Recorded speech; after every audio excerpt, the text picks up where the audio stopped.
سورہ تکویر مکی صورت ہے، 29 آیات ہیں اس کی۔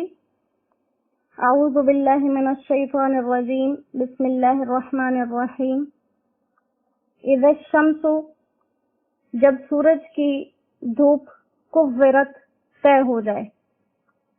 وَإِذَا النُّجُومُ، اور جب تارے انکدرت میلے ہو جائیں، وَإِذَا الْجِبَالُ، اور جب پہاڑ سُجِّرَت چلائے جائیں، وَإِذَا الْعِشَارُ، اور جب 10 مہینے کی حاملہ اونٹنیاں عُطِّلَت کھلی چھٹی پھریں، وَإِذَا الْوُحُوشُ، اور جب جنگل کے جانور حُشِرَت گھبرا کر ایک جگہ جمع ہو جائیں، وَإِذَا الْبِحَارُ، اور جب دریا سُجِّرَت بھڑکا دیے جائیں، وَإِذَا النُّفُوسُ، اور جب جیوں کے انسانوں کے زُوِّجَت جوڑے بنا دیے جائیں، وَإِذَا الْمَوْءُودَةُ، اور جب زندہ گاڑی گئی لڑکی سئلت پوچھی جائے، بِأَيِّ ذَنبٍ، کہ کس گناہ پر قُتِلَت وہ ماری گئی تھی، وَإِذَا الصُّحُفُ، اور جب اعمال نامے نشرت کھولے جائیں، وَإِذَا السَّمَاءُ، اور جب آسمان کا کشطت چمڑا اتار لیا جائے، وَإِذَا الْجَحِيمُ، اور جب دوزخ کو سُعِرَت بھڑکا دیا جائے، وَإِذَا الْجَنَّةُ، اور جب جنت اُزلفت قریب لائی جائے، عَلِمَتْ نَفْسٌ، تو جان لے گا ہر نفس، ما احضرت، جو وہ اپنے ساتھ لایا ہے۔ قیامت کے حالات کا بیان ہے،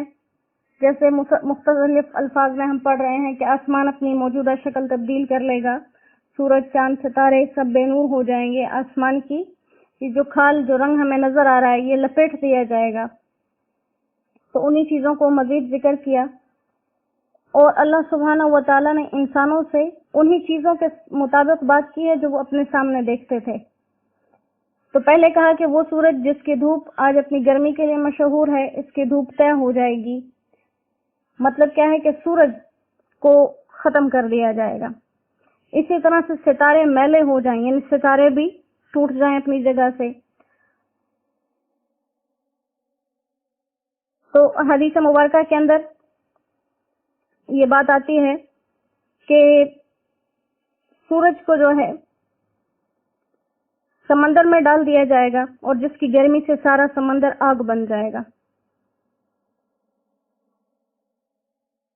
اسی طرح حضرت ابو ہریرہ رضی اللہ تعالیٰ عنہ سے روایت ہے کہ آپ صلی اللہ علیہ وآلہ وسلم نے فرمایا کہ سورج اور چاند کو قیامت کے دن دریا میں ڈال دیا جائے گا۔ اور دوسری جگہ پر یہ بات ہے کہ قیامت کے دن اللہ تعالیٰ سورج، چاند اور ستاروں کو سمندر میں ڈال دیں گے، پھر اس پر تیز ہوا چلے گی جس سے سارا سمندر آگ ہو جائے گا۔ تو اس طرح سے یہ بھی کہنا صحیح ہے کہ سورج اور چاند کو دریا میں ڈال دیا جائے گا، اور یہ بھی کہنا صحیح ہے کہ ان دونوں کو جہنم میں ڈال دیا جائے گا، کیونکہ یہ سمندر میں ڈالنے کے بعد یہ سمندر بھی جہنم کی آگ میں آگ بن کر شامل ہو جائیں گے، اور ستارے بھی اسی طرح سے گر پڑیں گے۔ پھر اس کے بعد اگلی بات کی کہ یہ پہاڑ اونچے اونچے جن کو آج مضبوطی کی علامت سمجھا جاتا ہے، یہاں تک کہ کسی مضبوط انسان کی بھی اگر مثال دینی ہو تو اسے پہاڑ سے تشبیہ دیتے ہیں، تو کہا اس وقت یہ مضبوطی کے نشان بنے ہوئے پہاڑ بھی ایسے ہو جائیں گے کہ اڑ کر اپنی جگہ سے ختم ہو جائیں گے۔ جیسے دوسری جگہ پر ہم نے اس کی تفسیر میں پڑھا کہ یہ دھنی ہوئی روئی کی طرح اڑتے پھریں گے۔ پھر وَإِذَا الْعِشَارُ عُطِّلَتْ، عرب کے نزدیک اونٹنیاں بہت پسندیدہ چیز تھی، اور پھر وہ اونٹنیاں جن کے حمل پیدا کرنے کا وقت قریب آ جائے تو ان کو کہا کہ یہ جن کے پیچھے آج تم پیچھے پیچھے پھرتے رہتے ہو کہ کس وقت میں ان کو اکیلا نہیں چھوڑتے ہو، کہ کب وہ جو ہے وہ بچہ دے، کیونکہ اس سے بچے کا بھی انتظار ہے، دودھ کا بھی انتظار ہے، تو اس کو اکیلا نہیں چھوڑتے۔ تو کہا یہ اتنا جو تمہارا قیمتی سامان ہے، یہ جب قیامت کا سور پھونکا جائے گا تو تمہاری یہ اونٹنیاں بھی چھٹتی پھریں گی، تمہیں پتہ بھی نہیں ہوگا کہ کہاں گئی، تمہیں اپنی فکر ہوگی، اپنے اس عزیز مال کی فکر نہیں ہوگی۔ اور جب جنگل کے جانور آپس میں گھبراہٹ سے جمع ہو جائیں، جیسے موجودہ ہم دیکھتے ہیں نا کہ جنگل کے ہر جانوروں کا ایک اپنا طریقہ ہوتا ہے رہن سہن کا، تمام جانور آپس میں مل کے نہیں رہتے، بلکہ ہر جانور کا ایک اپنا طرز ہے رہائش کا، اور اس جگہ پر وہ کسی دوسرے جانور کو آنے نہیں دیتے۔ لیکن ان میں بھی اتنی گھبراہٹ ہو جائے گی کہ سب اپنے اپنے جھنڈ، اپنے اپنے گروہ چھوڑ کر یہاں وہاں بھاگتے پھریں گے۔ جیسے کبھی کسی ریوڑ میں اچانک سے افراتفری مچ جائے تو جس جانور کا جدھر منہ ہوتا ہے ادھر بھاگ جاتا ہے، ایسے ہی یہ سب آپس میں گڑبڑ ہو جائے گا، کیونکہ زمین جو ہے وہ پھٹنا شروع ہو جائے گی، آسمان سے ستارے گرنا شروع ہو جائیں گے۔ تو اللہ اکبر، یہ کتنی بڑی دہشت اور تکلیف کی بات ہوگی۔ تو یقیناً ایسی چیز ہوگی جس سے جانور بھی گھبرا جائیں گے۔ اور کہا کہ دریاؤں کو بھڑکا دیا جائے گا، تو وہی بات جو اوپر گزری کہ سورج کو سمندر کے اندر دریاؤں کے اندر ڈالا جائے گا، جس سے وہ گرم ہو کر آگ بن جائیں گے، پھر اس آگ کو جہنم کی آگ میں شامل کر دیا جائے گا۔ اور اسی طرح سے اس کا دوسرا مطلب ایک تو یہی ہے کہ اس کو سمندروں کو بھڑکا دیا جائے، اور دوسرا مطلب اس کے آپس میں ملا دینے کے بھی آتے ہیں، گڈ مڈ کر دینا۔ سجرت کا معنی آپس میں ملا دینا۔ تو بعض لوگوں نے اس سے یہی مطلب لیا ہے کہ قیامت کے دن جو ہے وہ میٹھے اور نمکین پانی، گرم اور ٹھنڈے پانی، یہ سب اکٹھے کر دیے جائیں گے۔ تو اس میں بھی کوئی الگ مطلب نہیں بنتا، یہ تمام دریاؤں کو اکٹھا کیا جائے گا، سورج چاند ستاروں کو ان میں ڈالا جائے گا، پھر وہ آگ میں تبدیل ہوں گے اور آگ جہنم کی آگ کے ساتھ مل جائے گی۔ پھر اس کے بعد یہ تو دنیا کا حال ہو گیا، جب دنیا کے اندر قیامت کا سور پھونکا جائے گا، ابتدائی حالات یہ ہوں گے کہ سب چیزیں اس کیفیت پہ پہنچ جائیں گی۔ اب آگے میدان حشر کی طرف آگے، میدان حشر کے اندر جب آئیں گے تو دنیا کے اندر ہم جب کہیں جاتے ہیں اپنے خاندان، اپنے ملک، اپنے وطن کی وجہ سے پہچانے جاتے ہیں، قیامت کے دن لوگ اپنے اعمال کی وجہ سے پہچانے جائیں گے، اور اعمال کے مطابق سے ان کے گروہ بندی کی جائے گی۔ وَإِذَا النُّفُوسُ زُوِّجَتْ، جب انسانوں کے جوڑے بنا دیے جائیں۔ جوڑے کیسے بنا دیے جائیں کہ نیک انسان ایک طرف اور برے انسان دوسری طرف، پھر نیک انسانوں میں سے ہر قسم کے مخصوص اعمال کرنے والے الگ الگ گروہوں میں تقسیم ہو جائیں گے۔ جیسے نمازیں پڑھنے والے کثرت کے ساتھ وہ الگ ہو جائیں گے، ذکر کرنے والے الگ ہو جائیں گے، دین کی خدمت کرنے والے علماء الگ ہو جائیں گے، عابد زاہد الگ ہو جائیں گے، جہاد کرنے والے الگ ہو جائیں گے۔ اسی طرح بد کردار لوگ، چور ڈاکو وغیرہ، یہ آپس میں الگ ہو جائیں گے۔ حدیث پاک کا مفہوم ہے، آپ صلی اللہ علیہ وآلہ وسلم نے فرمایا کہ حشر میں ہر شخص اپنی قوم کے ساتھ ہوگا، لیکن یہ قومیت نسبی یا وطنی نہیں بلکہ عمل اور عقیدے کے اعتبار سے ہوگی، یعنی نیک عمل کرنے والے ایک جگہ ہوں گے اور برے عمل کرنے والے دوسری جگہ۔ اور آپ نے فرمایا کہ قرآن کریم کے اندر اس کی گواہی موجود ہے، سورہ واقعہ کے اندر یہ آیت ہے، وَكُنْتُمْ أَزْوَاجًا ثَلَاثًا، اور تم 3 گروہوں میں تقسیم ہو جاؤ گے۔ تو یہ گروہ کس حساب سے ہوں گے؟ اعمال کے حساب سے۔ اسی طرح حضرت نعمان بن بشیر سے حضرت عمر بن خطاب رضی اللہ تعالیٰ عنہ کی یہ بات نقل کی جاتی ہے کہ جو لوگ ایک جیسے اعمال کرتے ہوں گے وہ قیامت میں ایک جگہ جمع کر دیے جائیں گے، چاہے وہ کیے جانے والے اعمال اچھے ہوں یا برے ہوں۔ تو یہاں پر ان سب کے جوڑے بنا دیے جائیں گے، اور یہاں تک کہ قیامت کے دن کے انصاف کی بات آتی ہے تو اللہ فرماتے ہیں وَإِذَا الْمَوْءُودَةُ سُئِلَتْ۔ عرب کی ایک بہت بڑی رسم تھی، جاہلیت میں بیٹیوں کو زندہ گاڑ دیتے تھے، اور ایسے گاڑ دیتے تھے کہ جس نے گاڑا ہے اس کے سوا اور کسی کو پتہ نہیں ہوتا تھا۔ اب یہاں پر بتایا کہ جب زندہ گاڑی ہوئی لڑکی سے پوچھا جائے گا کہ تمہیں کس جرم میں زندہ گاڑا گیا تھا، تو اب یہاں پر ہو سکتا ہے یہ سوال اس لڑکی سے ہی کیا جائے، یا بتانے کا مقصد یہ ہے کہ وہ لڑکی خود پوچھے گی کہ پوچھا جائے مجھے کیوں زندہ گاڑا گیا، مجھے کس جرم میں قتل کیا گیا۔ اور اصل میں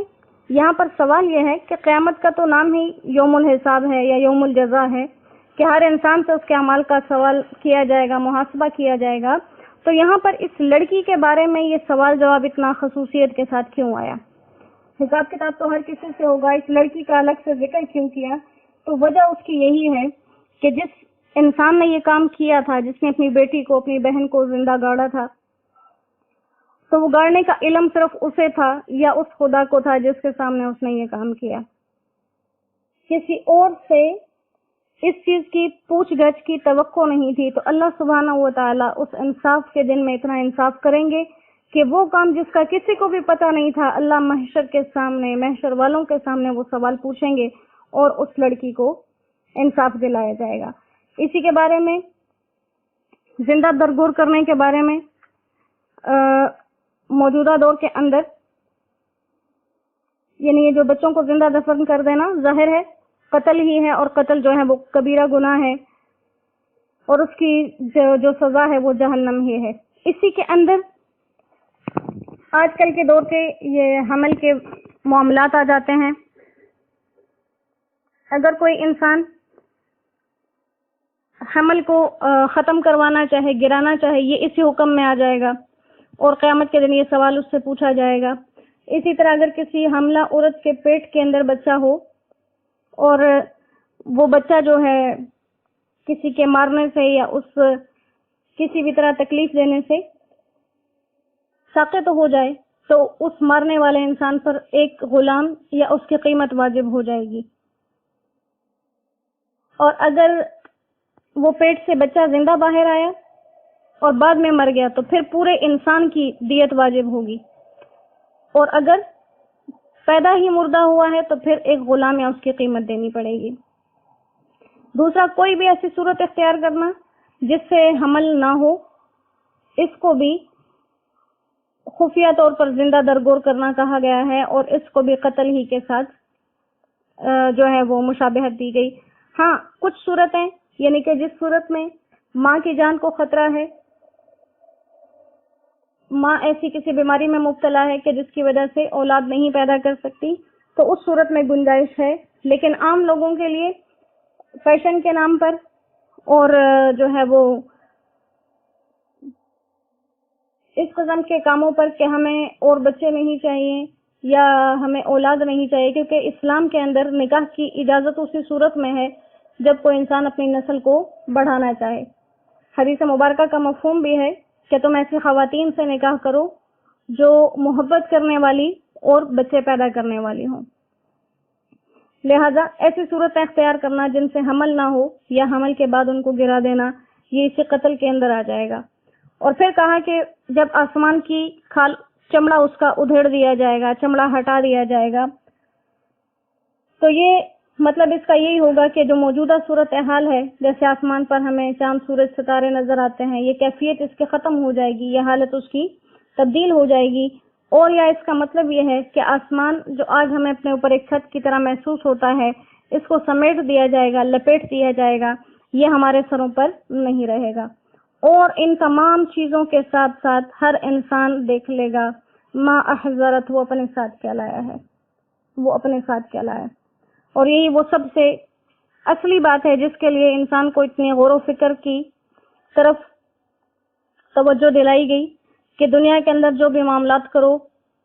آخر ٹھکانہ یہ ہے کہ علمت نفس ما احضرت، جو ساتھ لائے ہو وہ جان لو گے۔ اعمال نامہ اپنے ہاتھ میں ہوگا، کس قسم کے اعمال کیے، اچھے کیے، برے کیے، وہ سب موجود ہیں۔ تو اللہ سبحانہ و تعالی ہمیں ایسے اعمال کرنے والا بنائے کہ جب ہم وہاں پر اپنا اعمال نامہ دیکھیں تو ہمیں تکلیف نہ ہو بلکہ خوشی ہو۔ جیسے ایک بات کہتے ہیں کہ اگر انسان کی جو زندگی ہے، جو اس کی تنہائی کے لمحات ہیں اور جو وہ لوگوں کے سامنے محفلوں میں ہوتا ہے، ہر انسان سوچے کہ اگر میری اس زندگی کے طرز پر ایک کہانی لکھی جائے یا کوئی فلم یا ڈرامہ بنا دیا جائے میری تنہائیوں پر اور میرے لوگوں کے ساتھ مل کر رہنے سہنے پر، تو کیا وہ کہانی، وہ ڈرامہ یا وہ فلم میں لوگوں کے ساتھ بیٹھ کر دیکھ سکوں گا؟ کیا میری تنہائی اور میرے حالات لوگوں کے سامنے کے اس قابل ہیں کہ انہیں کسی کے ساتھ بیٹھ کر دیکھا جا سکے، پڑھا جا سکے؟ تو اگر تو کسی کے حالات ایسے ہیں تو الحمدللہ، اگر نہیں ہیں تو مطلب یہ کہ اپنے حالات پر محنت کی ضرورت ہے۔ اللہ سبحانہ و تعالی ہمیں بہترین اعمال کرنے والے لوگوں کی فہرست میں شامل فرمائیں۔ وآخر دعوانا ان الحمدللہ رب العالمین۔ السلام علیکم ورحمۃ اللہ وبرکاتہ۔